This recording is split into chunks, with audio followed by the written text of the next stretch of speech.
কোটা বা অন্য কোনো ক্যাডার থেকে নয়, বরং উপসচিব পদে প্রশাসন ক্যাডার থেকে শতভাগ পদোন্নতি চান এই ক্যাডারের কর্মকর্তারা।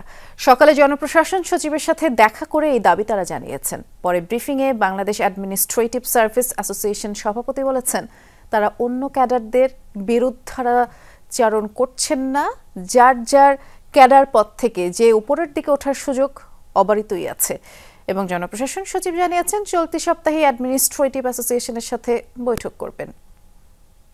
মিলিয়ন অফার ওয়ালটন ফ্রিজ কিনে পেতে পারেন 20 লক্ষ টাকা, রয়েছে কোটি কোটি টাকার নিশ্চিত উপহার। গত 17 ডিসেম্বর সাংবাদিকদের সাথে মতবিনিময় করে জনপ্রশাসন সংস্কার কমিশন। সে সময় কমিশন প্রধান জানান, উপসচিব পদে পদোন্নতিতে প্রশাসন ক্যাডারের 50% এবং অন্য সব ক্যাডার থেকে 50% কোটা রাখার সুপারিশ করা হবে। কমিশনের সুপারিশের মধ্যে আরও থাকবে জনপ্রশাসনে উপসচিব ও যুগ্ম সচিব পদে পরীক্ষার মাধ্যমে পদোন্নতি।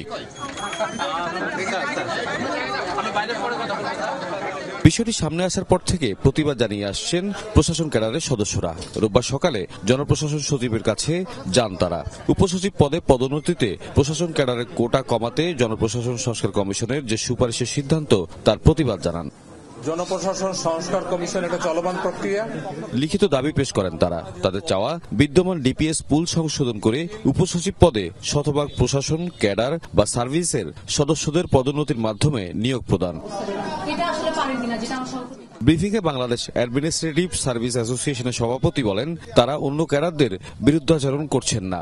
যার যার ক্যাডার পদ থেকে ওপরের দিকে ওঠার সুযোগ অবারিতই আছে। এই যে মানুষ সরাসরি জড়িত, যারা কর্মে জড়িত, তাদের কর্মকাণ্ড পরিচালনার ক্ষেত্রে তারা যদি স্থির না থাকে, তাদের যদি ক্যারিয়ার প্ল্যানিং না থাকে, তাহলে তাদের মন খারাপ থাকতেই পারে।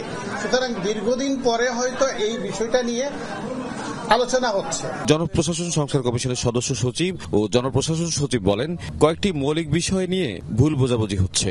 সুপারিশ এখনো ড্রাফট পর্যায়ে রয়েছে। যার যার দাবি জানিয়েছেন, তাদের নেতৃবৃন্দের সাথে এ সপ্তাহে বসা হবে। সবাইকে মিলে সকলের পক্ষে সবাই যাতে বেনিফিটেড হয়। সবাইকে 100% করা যাবে না, কিন্তু দূরত্ব কমিয়ে এনে যেই কথাগুলো বলা হচ্ছে, অথবা এগুলো তো এখনো শেপই নেয় নাই, শেপ নিবে।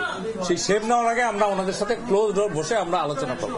এবং এইটার পরে আমার মনে হয় বিভিন্ন ক্যাডারের অথবা সরকারি চাকরি যারা আমরা করি, এখন তো কর্মচারী বলি, তাদের কারোর মধ্যে আর ভুল বোঝাবুঝির কোনো সুযোগ থাকবে না।